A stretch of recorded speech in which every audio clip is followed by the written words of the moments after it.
think the fire marshal's on his way thinking.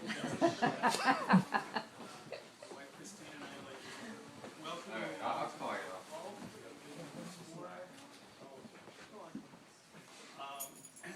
Anyway, just before I introduce our guest, I'd like to say last night I turned the TV on for some entertainment, and I saw some softballs being thrown. I saw one guy, though, hitting them out of the park every time he got up there. And I wasn't watching the World Series. I was watching the debate. And I gotta say, I don't know about the rest of you, but I was really impressed. We had real answers, not BS, not bumper stickers, not slogans, but actual responses to the questions and real programs. What Howie calls the Green New Deal for New York. And I think it is a new deal. I mean, it's amazing, really, when you stop and think about it. If you look at the programs that he has put forward, and you ask yourself, who do these programs help? Who do they benefit? And it's going to be primarily the middle class and the poor. And then look at the other candidates.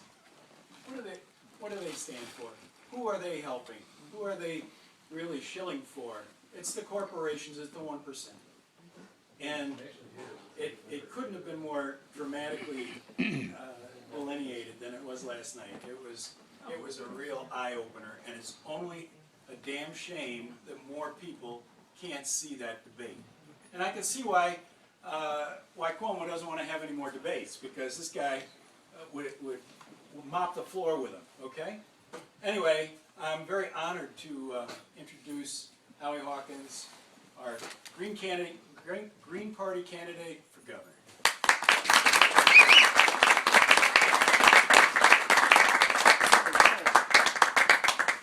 Thank you for organizing this event. Thank you all for waiting. I think I was supposed to be here at 6:30. Yep. Yeah, we were so hectic after the debate that I didn't even get an itinerary. So I keep calling my campaign manager, what's next, what's next? And every time I called her, something else was put in there. I've been doing media all day. And that's good, because only about 20% of the people now know that I'm even running. We know that from the Siena poll that came out yesterday. And I'm at 9%, which is what I was in the week before with the Quinnipiac poll. Those are two little different samples, but that shows that we're not just up at the higher end of the margin of error in this polling sample. I think, that's a pretty good number. And as I said last night, if we maintain that, we'll be the highest vote ever for an independent progressive in New York history for a statewide election. The record was set by Henry Wallace, the progressive candidate for president in 1948. The record for a candidate for governor was set in absolute numbers, was about just over 200,000, 220,000. John McManus. Those of you that used to read The Guardian out of New York City, older folks, remember that? He founded that, and he ran, I think, 3 times for governor. And he ran on the American Labor Party in 1950. And then the percentage was the socialists in 1918, when, they really were catapulted by the anti-war sentiment at that time. And the year before, there were 10 socialists elected. They weren't seated in the Albany Assembly, and so there was a real strong movement. For us to be getting 9% at a time when, this election is really kind of a yawn. We're almost so far ahead, the media isn't really focused on the horse race on a day-to-day basis. And we're just plugging away at the grassroots, and, people like you are spreading the word.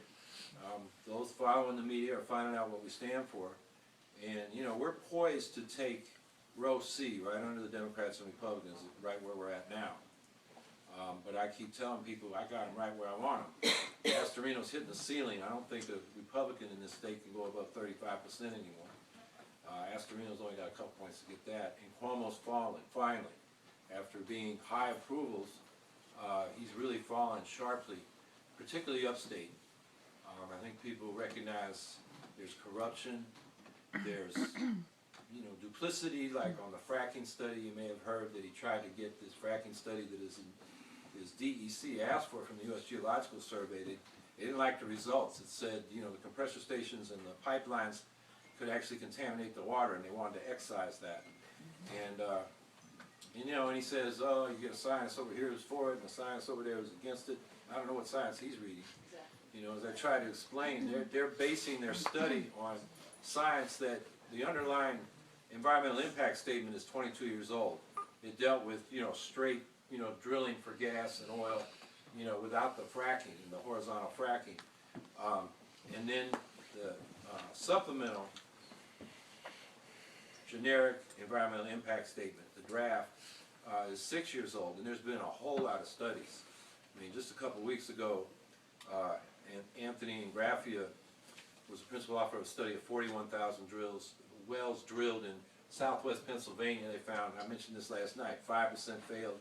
I think I mentioned it last night. You know, you keep repeating yourself.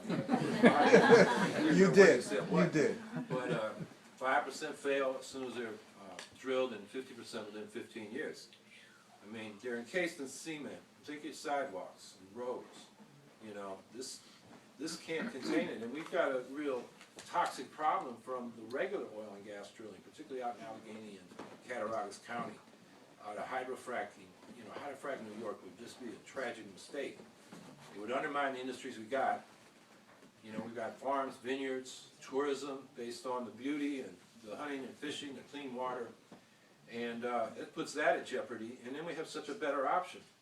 You know, the 100% green energy within 15 years. We got this study, create 4.5 million jobs, cut electric rates in half by the next decade, and really be an effective way to address the climate crisis. In fact, you know, we talk about the Green New Deal. The New Deal started in New York. You know, Roosevelt was governor, and he was experimenting with Francis Perkins and Howie Hawkins, and they took it national. New York led the way.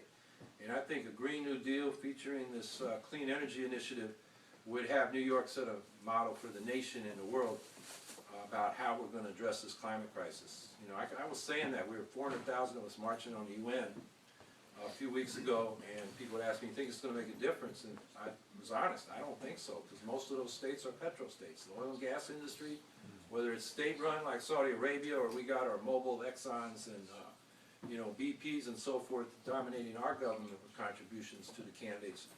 You know, that's why we have all of the above. So, you know, about 2 weeks ago, I got asked by a reporter, okay, Cuomo came out with his New York Sun initiative, 214 megawatts of rooftop solar. First of all, he's repackaging stuff that NYSERDA and NYPA were already doing. And you compare that 214 to the 150,000 megawatts that this study talks about. It's about 50,000 or 40,000 for residential rooftop, and about a little bit more for commercial rooftop solar. And then you have the central solar thermal plants that provide the base load that you need, because, you know, some days the sun doesn't shine, the wind doesn't blow at the same degree, and because of the unevenness you need base load. So it's a no-brainer, but the problem is we got a government that the 1% oil and gas industry, you know, the casino industry puts a lot of money in, they get some more casinos, and, you know, some developers put in money and they get tax breaks. That's what we got down there in Albany. So I'm trying to wonder, should I go through the whole Green New Deal and go over the issues, or do you want to talk about where we are and what we need to do, or do you want to just ask questions? Any sentiment one way or the other? Want me to talk a little more? Okay. Well, last night I was able to say, you know, the 5 economic human rights that we want for the Green New Deal, what they are. I didn't say how we're going to get them. You know, I talked about a decent job, a living wage, affordable housing, health care, and a good education. So let me talk about those 5 issues. The useful job. I think the Clean Energy Initiative will get us to full employment. There's about a raw number of about 750,000 people officially unemployed. And you could even double that if you count the people that are discouraged because they can't find a job but would work if they could, and those who are working involuntarily part-time and want full-time. So call it 1.5 million. 4.5 million is 3 times that. People will be moving back to New York. Rob Astorino's really worried about that. You know, I want to talk to him. You know, we got a plan to bring them back because people move here to build that system out. But not everybody's cut out for construction and manufacturing, which would be the main jobs that would be of that 4.5 million. But there are plenty of community needs. And so if people can't get a job in the private sector, there should be backup public jobs. Instead of going to the unemployment office, you go to the employment office and say, here are my skills, put me to work doing something the community's already said it needs. That's what we did with the Works Progress Administration. You know, Cuomo wants to call me the extreme left. Astorino extreme right. The things I'm talking about are things we have done in the past, like public jobs. You don't have to go back to Roosevelt. You can talk about Nixon. We had a little recession in 1969. The unemployment rate got above 4%. And he's worried, you know, I got to run for re-election in 72. So he set up the Public Employment Program, which became the Comprehensive Employment Training Act. And, you know, some of us, it wasn't me, but a lot of people my age got their first job through that, particularly in that recession in 1974 and 5. And it provided training and employment, a lot of community services. So, you know, I'm a kid that was raised in a city rec center. My mother died when I was little and my dad was working. And so I was supervised by young men going to San Francisco State and San Jose State in the Bay Area. And, you know, they oriented me to what we call the movement, the civil rights movement and the anti-war movement. And, you know, it was, you know, I look at kids today, they don't have a place like that to go to, at least in my city of Syracuse. Down the block from me is a youth center for kids up to 12. It's really the elementary kids. And they have spots for 200, and there are 500 kids in the community that want to get in there. So kids are running the street, the lucky ones get in, and it's a lottery. You know, it shouldn't be a lottery, it should be something everybody has access to. So there are, you know, a lot of things like that. And so we should do it like the Works Progress Administration. The community plans the jobs, the central government provides 90% of the funding, the local government 10%. So they buy in and you don't have this wasteful boondoggle. And then people are actually earning a paycheck, paying taxes. They're not going to food stamps and Medicaid and the other services that cost the rest of the workers taxes. And they're contributing to society and, you know, expanding the value we have for you. So that just seems to make so much sense. The problem is employers like a slack labor market because that depresses wages. So that's why we need a party for the people instead of just two for the 1%. And then living wages. You know, when we call for $15 an hour, I think we're being modest. In 1963, the Civil Rights Movement had the March on Washington for Jobs and Freedom. And for them, the civil rights, the political rights were just part of what the problem was because people were poor and discriminated against. So they wanted a living wage. They called for $2 that year. And that's what they figured it would take for anybody working full-time to pay their bills without relying on any kind of public assistance. You adjust for inflation today, that's $15.55. So we're saying that should be a floor on the labor market. And then in high cost areas like New York City, you know, they should have the right to raise it higher. And that requires a state law because they tried to do that back in the 60s twice and they got shut down by the New York court system saying that because the state had legislated a minimum wage, the cities, you know, were preempted. So that's a living wage. Affordable housing, you know, it's kind of insane for somebody like Senator Libous to be deciding what the rent regulations ought to be in New York City. You know, just as much as it's insane for Senator Silver to be telling rural people up here who have rifles they've had a long time, suddenly they're assault weapons and they've got to register them and they can't pass them on to their children. So we call for home rule, repeal the Erstad law, so New York City and the other communities in New York that have rent regulations can decide for themselves in their own communities and not have to go to the legislature and deal with a bunch of people that have nothing to do with their city. And then we need to expand public housing. It's something that's been out of favor really since the late Johnson administration, where they went from public housing to tax credits for developers. And we've progressively developed a more and more of a crisis of affordable housing. In New York State, 1/2 of renters pay more than 30% of their income for housing. And it's like 1/3 of them are paying over half their income. And then homeowners, 1/3 of them are paying more than 30% of their income. That's mainly because the property taxes are so high. So we want to, and this gets into the tax reform, how we pay for the whole Green New Deal. If we went back to the tax structure we had in the 1970s, it was more progressive. We had 14 income brackets. The top bracket was double what it is now. The bottom bracket was half. And there was, you know, graduation through the income levels. And then that would give 95% of us a tax cut, and we generate $8 billion more in revenue. Because the top, particularly the top 1%, their share of income in 1980 was 10%. Today, or since 2007, it's been 30% and up, which means they've more than tripled their share of income, while their tax on their high income has been cut in half. Then we keep the stock transfer tax. We used to collect it from 1906 to 1980. We've been rebating it 100% since 1981. And that's worth $12 to $16 billion a year because of this high frequency computerized trading that the, a select group of Wall Street firms do. And I consider that computerized insider trading, because they're just doing this little arbitrage on these exchanges they set up electronically in New Jersey, and so they can get there before anybody else and get a little bit on the price difference. And it's like they got inside knowledge that the retail investor doesn't have. So the least they can do is pay their taxes on that and fund the public sector. So call that 15. And then we have $7 billion in corporate welfare. These are top-end tax cuts.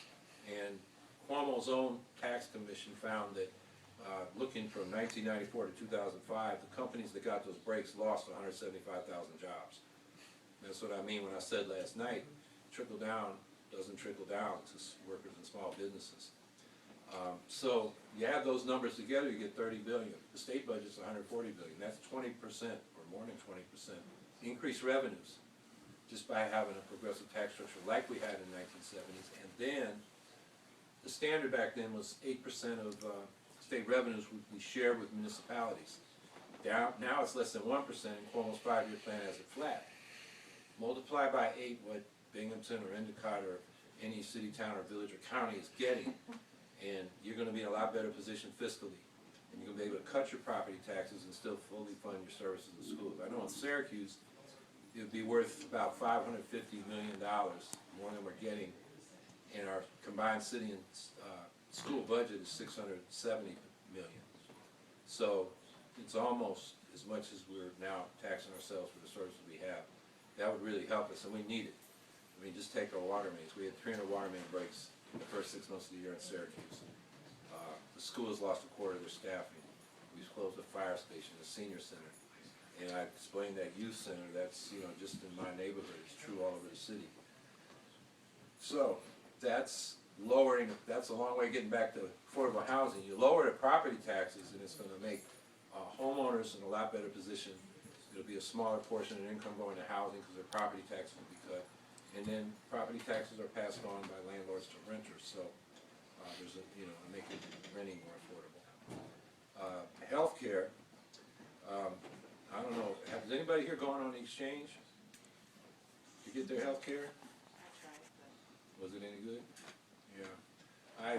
I'm involved in setting up a food co-op in Syracuse, and we looked at, benefit plan and health benefits, and, all the insurance was crappy, frankly.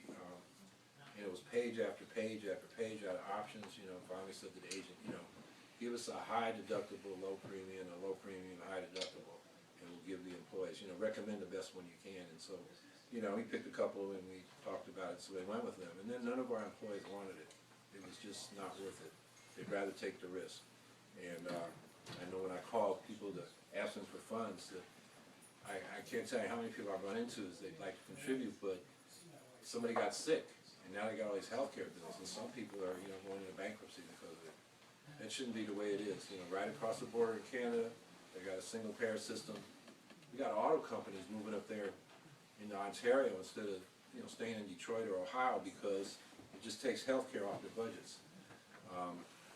Or at least they got to pay some taxes for it, but it's very predictable and it's much more cost effective. They cover everybody, same coverage,